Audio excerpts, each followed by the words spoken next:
Simula na ang 2026 NBA Summer League pero Kai Sotto nasa Pilipinas pa rin? Bakit hindi nakalaro sa Gilas kontra sa New Zealand at Australia? Yan ang ating mga pag-uusapan para sa video natin ito.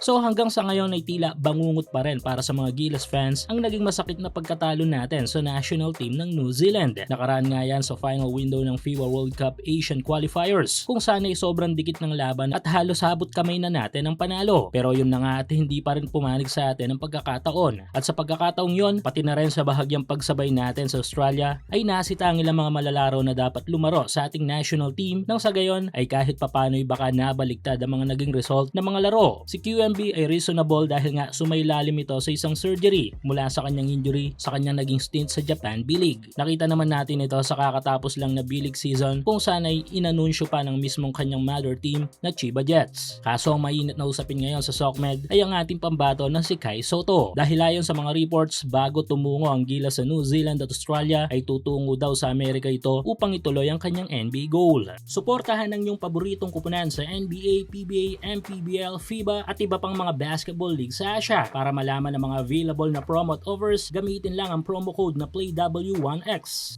At ang tinumbok nga ng mga reports ay ang 2026 NBA Summer League kung saan ay makakuha ng chance ang mga international players na may scout na mga NBA teams. Malaking bagay nga ito sa mga malalarong tulad ni Kai para sa kanyang NBA goal. Kaso nga lang sa ngayon ay official na nga nagsimula ang mga Summer League games at naglabas na rin ng mga lineup ang mga bawat NBA teams. Kaso ang ating pambato ay wala dito dahil si Kai Sotto ay nasa Pilipinas pa sa point na ito. Sa social media ay naispatan nga raw si Kai sa isang ligang labas at bilang patunay ay may mga footage pa na tila pagpapapawis nito sa laro, bagay na nagpataas kilay sa mga Gilas fans dahil nasa Pinas lang pala at di naman tumuloy sa Summer League pero bakit di lumaro para sa Gilas? Well, sa puntong ito ay para-pareho tayong hindi alam ang kasagutan dyan dahil nga wala pang inilabas na anunsyo ang kampo ni Kai. Possible ay kasama pa ito sa mga nag-guide sa kanyang buntis na misis at iba pang mga mas malalim na dahilan. Kaya imbes na i-bash, sana'y suportahan na lang natin si Kai Sotto sa kanyang desisyon dahil panigurado may magandang plano ito para sa ating national team.